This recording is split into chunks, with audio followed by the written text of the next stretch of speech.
Hello student, आज हम जिस टॉपिक के बारे में चर्चा करने वाले हैं उस टॉपिक का नाम है क्लासिफिकेशन ऑफ कंप्यूटर्स। यह कंप्यूटर साइंस सब्जेक्ट के फर्स्ट चैप्टर से लिया गया एक टॉपिक है जो क्लास 9 एंड 10 दोनों के लिए ज़रूरी है।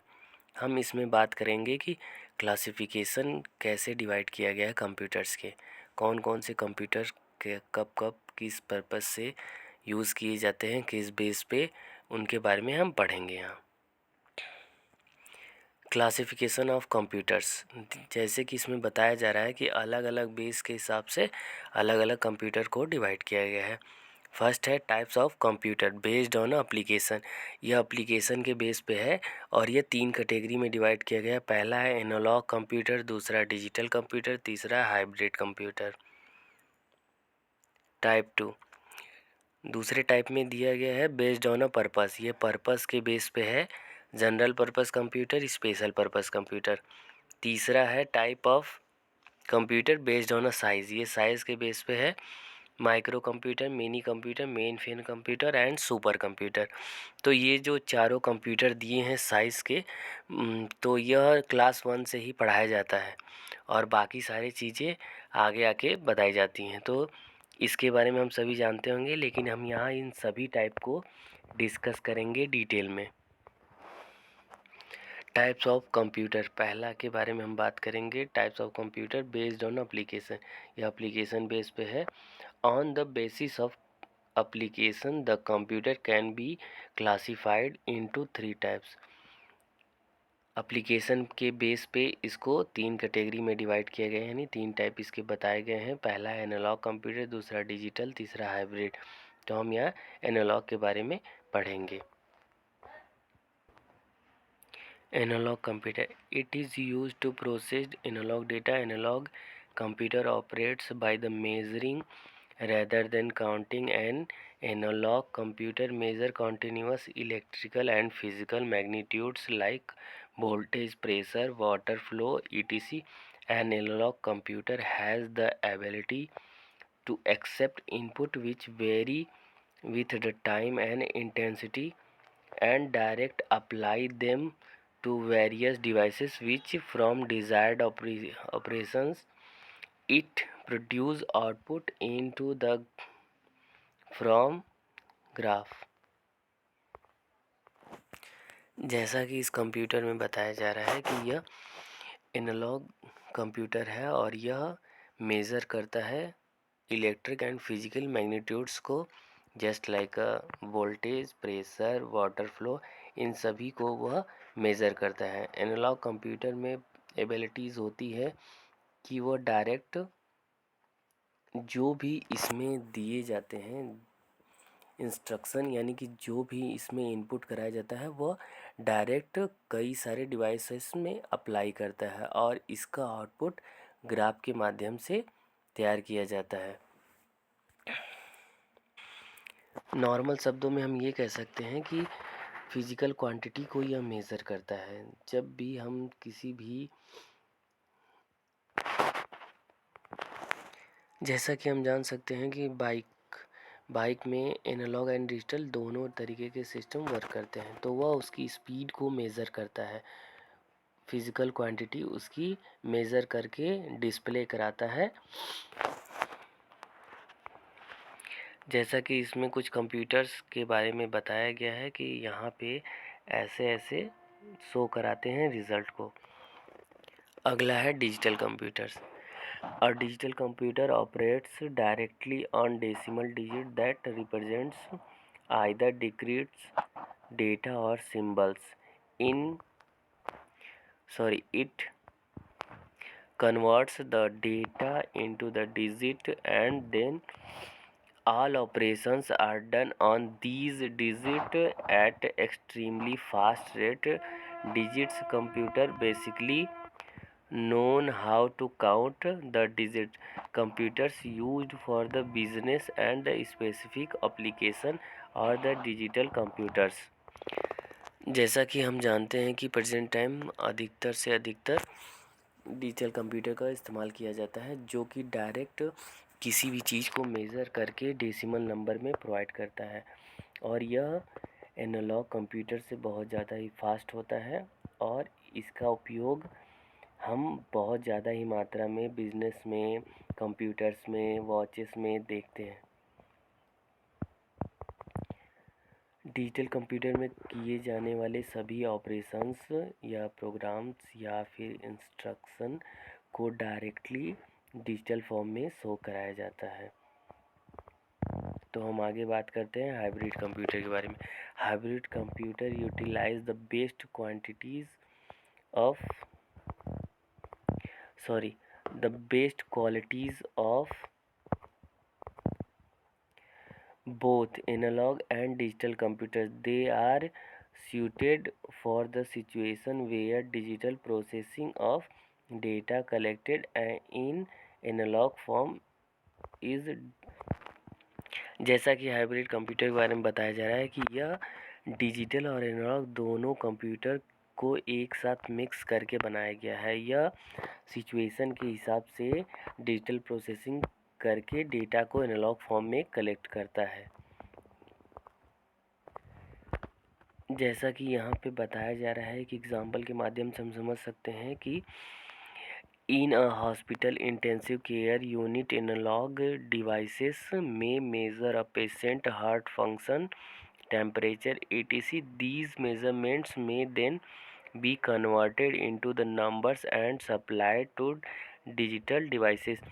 जैसा कि इसमें बताया जा रहा है कि अगर हॉस्पिटल में एनालॉग डिवाइसेस की मदद से हम पेशेंट का हार्ट का फंक्शनिंग देखते हैं और उसकी टेम्परेचर को, तो वह एनालॉग फॉर्म में हम उसको मेज़र करते हैं और वह डिजिटल फॉर्म में कन्वर्ट होके डिजिटल डिवाइसेस को सप्लाई कर देता है, जिससे हमें उसकी हार्ट रेट, टेम्परेचर रेट, इस सब के बारे में नंबर्स के फॉर्म में पता चलता है।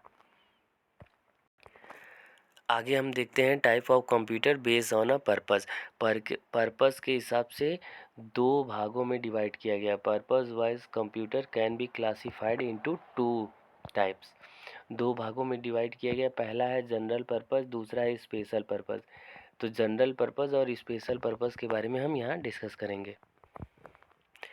General purpose, these computers can be stored different programs and can thus be used in countless applications. A general purpose computer can perform any kinds of job with equal efficiency simply by changing the application program stored in main memory. जैसा कि यहाँ बताया जा रहा है कि general purpose computer बहुत सारे एप्लीकेशंस स्टोर्ड होते हैं जो अलग अलग जॉब को आसानी से सिंप्लीफाई या फिर सॉल्व कर सकते हैं, ऑपरेट कर सकते हैं, और हम ज़रूरत पड़ने पे अलग अलग प्रोग्राम को यूज़ कर सकते हैं जो कि मेन मेमोरी में स्टोर होते हैं।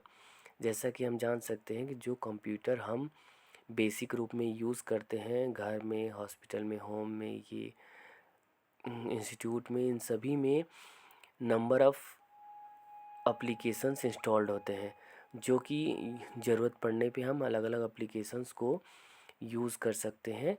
यह सारे जनरल पर्पस कंप्यूटर के अंतर्गत आते हैं। एग्ज़ाम्पल के लिए जैसे कि पेपर टाइप करना, डॉक्यूमेंट क्रिएट करना, photo editing, video editing, just like ये सारे काम हम जनरल पर्पस कंप्यूटर में ही करते हैं। अगला है special purpose computer. A special purpose computer is the one that is designed to perform only one special task. The program or institute set the permanently stored in such a machine. It does its single task very quickly and it cannot be used for any other purpose. These computers are often used to perform specific functions such as the controlling a manufacturing process और directly communications. जैसा कि यहाँ बताया जा रहा है कि special purpose computer एक स्पेशल टास्क के लिए डिज़ाइन किया जाता है, जो स्पेशल टास्क या प्रोग्राम के लिए डिज़ाइन किया जाता है, जो प्रोग्राम या इंस्ट्रक्शन की मदद से परमानेंटली स्टोर होता है, और वह कंप्यूटर सिर्फ एक ही काम को बहुत क्विकली यानी बहुत फास्ट टाइम में ही कर सकता है। और यह किसी और एप्लीकेशन का इस्तेमाल नहीं कर सकता, यानी किसी और प्रोग्राम को यूज़ नहीं कर सकता। वह एक ही टास्क को परफॉर्म करता है, वो किसी और टास्क को परफॉर्म नहीं कर सकता। और जैसा कि हम जानते हैं कि जैसे एग्जांपल में हम ये जान सकते हैं कि वेदर फॉरकास्टिंग, रिसर्चिंग, ये सब के लिए एक अलग कंप्यूटर क्रिएट किए जाते हैं जो कि स्पेशल पर्पस के अंतर्गत आते हैं। जैसा कि इसमें दिया जा रहा है कि यह मैन्युफैक्चरिंग के लिए उपयोग कर सकते हैं एंड कम्युनिकेशन के लिए, जो कि डायरेक्ट कम्युनिकेशन पॉसिबल है। तो हम अगला देखते हैं, types of computer based on size के बेस पे हम कंप्यूटर को 3-4 कैटेगरी में हम डिवाइड किए हैं। Micro computer, mini computer, main frame computer and super computer. हम यहाँ बारी बारी इन सभी कंप्यूटरों के बारे में डिस्कस करेंगे। माइक्रो कंप्यूटर और पर्सनल कंप्यूटर। माइक्रो कंप्यूटर को पर्सनल कंप्यूटर भी कहते हैं। A micro computer is a computer whose CPU is microprocessor. A microprocessor is a processor all of whose component are on a single integrated circuit chip. जैसा कि यहाँ बताया जा रहा है कि माइक्रो कंप्यूटर में एक सिंगल माइक्रो प्रोसेसर चिप लगी रहती है जो कि सभी कंपोनेंट्स को कंट्रोल करती है। अब personal computers are a kind of microcomputers. Personal computers are called so because they are designed for the personal use of individual small business unit, office automation unit, or professionals.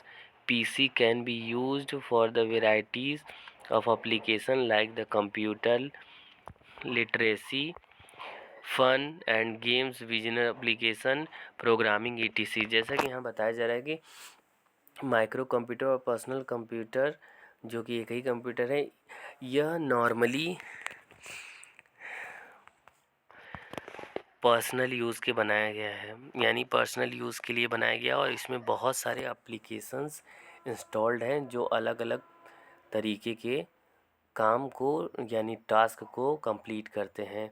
जैसे कि इसमें हम game खेल सकते हैं, document create कर सकते हैं, स्मॉल बिजनेस के काम आता है, बिजनेस एप्लीकेशंस हैं, प्रोग्रामिंग लैंग्वेजेस हैं, इन सभी के लिए माइक्रो कंप्यूटर का हम इस्तेमाल करते हैं। टाइप ऑफ माइक्रो कंप्यूटर और पर्सनल कंप्यूटर। जैसे कि यहाँ बताया जा रहा है कि माइक्रो कंप्यूटर के टाइप एंड पर्सनल कंप्यूटर्स के टाइप क्या हैं। तो desktop computer, laptop, laptop, digital diary, notebook, PDA, ये सभी इसके टाइप्स के अंतर्गत आते हैं। Some typically machine are DCM 10D, Apple second, BBC, यह सभी स्पेशल टाइप्स के मशीन हैं जो इसके अंतर्गत आते हैं। तो हम अब अगला टॉपिक पढ़ेंगे, mini computer. Mini computer, they are smaller version of the mainframe computer, यानी कि यह मेन फ्रेम कंप्यूटर का स्मॉलर वर्जन है। Generally they offer the same computing power as bigger computers. यह bigger counterparts. The most important advantage of a mini computer over the mainframe computer is that it is cheaper in cost, smaller in size, and reliable. It does not require air conditioning and can be operate in room temperature।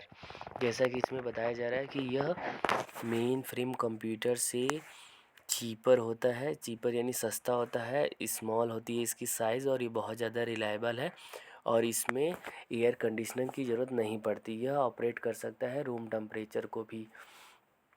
पर main frame computer में ऐसा नहीं होता। Main used of these systems in is an education in local government, word processing etc.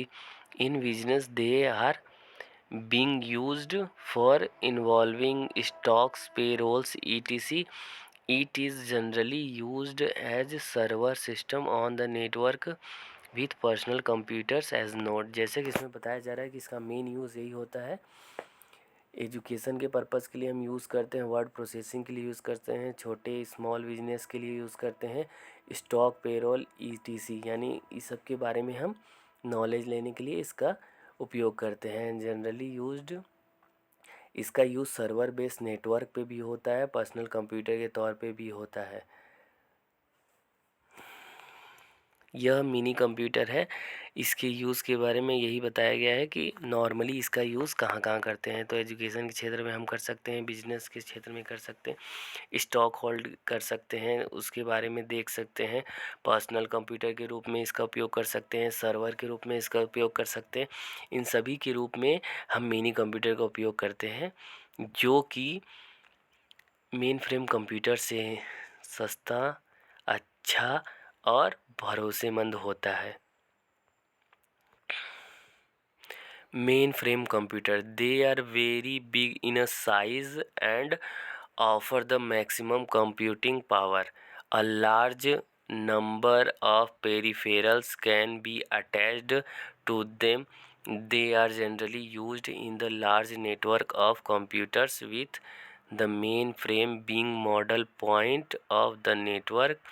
They use satellite for networking. जैसा कि यहाँ बताया जा रहा है कि मेन फ्रेम कंप्यूटर का यूज़ बहुत ज़्यादा ही हाई कंप्यूटिंग पावर के लिए किया जाता है, और यह इसमें बहुत सारे पेरीफेरल डिवाइसेस लगे रहते हैं। पेरीफेरल डिवाइसेस का मतलब इनमें इनपुट एंड आउटपुट डिवाइस दोनों अटैच रहते हैं, वो भी बहुत सारे, और इसका मेन काम नेटवर्किंग में होता है, और यह सैटेलाइट से कनेक्ट होता है। इसका यूज़ सैटेलाइट बेस पे किया जाता है, और यह बड़े बड़े नंबर्स को काउंट कर सकता है, और इसकी पावर कैपेबिलिटी बहुत ज़्यादा ही हाई होती है।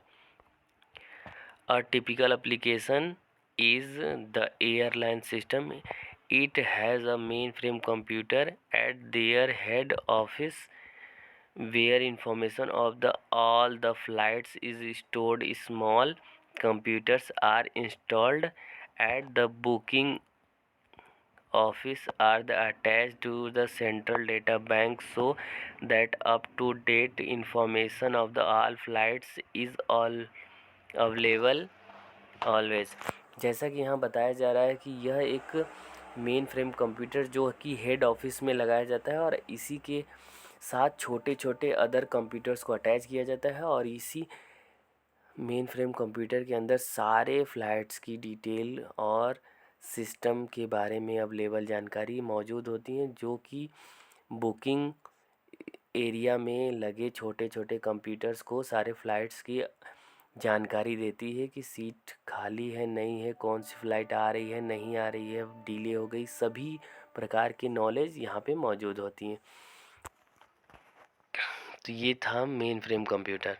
अब आगे बढ़, super computer, they are the most expensive of all the computers. जैसा कि हम जानते हैं सुपर कंप्यूटर दुनिया का सबसे फास्टेस्ट कंप्यूटर है, जो कि बहुत ज़्यादा ही हाई लेवल में वर्क करता है। These computers are big general purpose computers capable of executing more than 10,000 millions instruction पर अ सेकेंड। जैसा कि इसमें बताया जा रहा है कि 10,000 मिलियन इंस्ट्रक्शन को एक सेकेंड में यह एग्जीक्यूट कर सकता है, यानी रन करा सकता है, and have storage capacity of millions of bits per chip. एक एक बीट में यह मिलियंस स्टोर कर सकता है, इतनी ज़्यादा कैपेसिटी है इसके अंदर। These computers are used to solve the multi variety mathematical problems such as the atomic, nuclear and plasma physics, seismology, aerodynamics, etc. Supercomputers are typically capable for handling hundreds of millions of floating points operations per a second. The speed of supercomputer is generally measured in the floating point operation पर seconds. जैसा कि इसमें बताया जा रहा है कि यह कई सारे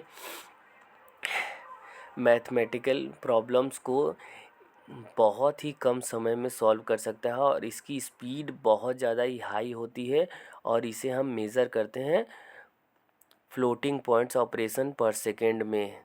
इसकी स्पीड को हम मेज़र करते हैं जो कि बहुत ज़्यादा ही है। Super computers are used for the highly calculation intensive task such as weather forecasting, climate research, molecules modeling, physical simulation, and cryptanalysis, and like military and scientific agency are heavy users। यह research के काम आता है जो कि बड़े बड़े कामों को करता है। वेदर फॉरकास्टिंग, मौसम के बारे में पता लगाना, क्लाइमेट कैसा मौसम रहेगा, न्यूक्लियर मॉडलिंग करना है, और फिजिक्स सिमुलेशन करना, क्रिप्टो एनालिसिस करना, और मिलिट्री के भी काम आता है। और ये साइंटिफिक एजेंसियों के पास रहता है, जैसे नासा हो गया, एरोडायनेमिक्स, ये सब बड़ी बड़ी एजेंसियां इसके लिए बड़े बड़े यूज़र्स को हायर करती हैं जो कि इस कंप्यूटर पे वर्क कर सके और वहाँ पे सभी चीज़ों के बारे में फाइंड आउट करें। जैसा कि हम जान सकते हैं कि हमारे यहाँ के साइंटिस्ट ही इस सभी का इस्तेमाल करते हैं। आई होप आपको ये टॉपिक समझ में आया होगा। अगर नहीं आया तो एक बार और सुन लीजिएगा। Thank you.